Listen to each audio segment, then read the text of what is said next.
আমি আজকে শিখতে এসেছিলাম, খুব একটা গুরুত্বপূর্ণ বক্তব্য আমি দেব না। আপনারা অনেকক্ষণ অপেক্ষা করছেন, সেই জন্য আপনাদের প্রথমেই ধন্যবাদ এবং কৃতজ্ঞতা জানাচ্ছি। যে বিষয়টি আজকে আলোচিত হয়েছে এখানে রাউন্ড টেবিল কনফারেন্সে, এই বিষয়টি সারা পৃথিবীর বিভিন্ন দেশে আলোচিত। এটা তখনই পৃথিবীর সামনে আসে যখন আইএলও কনভেনশন 107 পাস হয় 1957-এ, খুব সম্ভবত।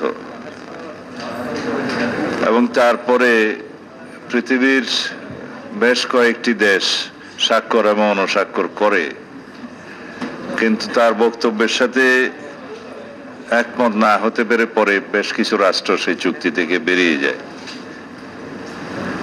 পরবর্তীতে সেটা আরো রিফাইন করে এখানে যে কাগজটা আজকের প্রবন্ধে দেয়া হয়েছে তাতে দেখলাম আইএলও কনভেনশন আবার রিফাইন হয়ে 169 হয়েছে, সেটা 1989-এ।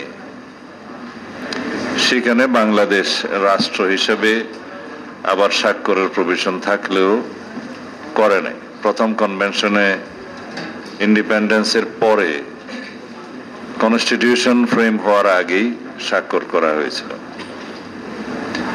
তারপরে আরেকটা ডিক্লারেশন হয়েছে, সেই ডিক্লারেশনও বাংলাদেশ স্বাক্ষর করেনি।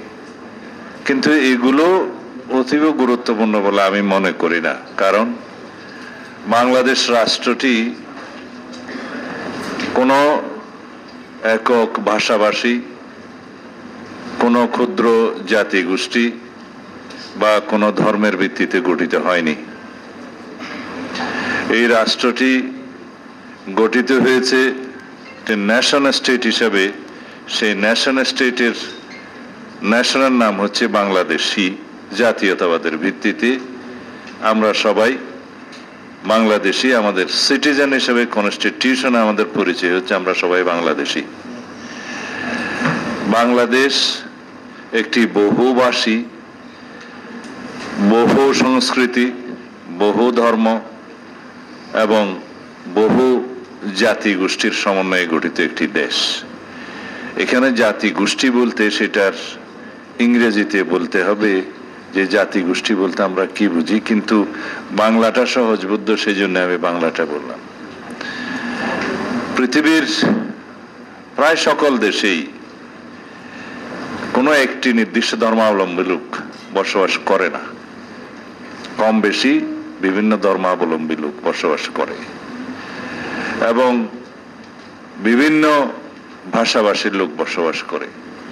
আমাদের পার্শ্ববর্তী দেশে 36টি প্রধানতম ভাষা আছে, যে ভাষাগুলো তারা অঙ্গরাজ্যে ফার্স্ট ল্যাঙ্গুয়েজ হিসেবে ব্যবহার করে।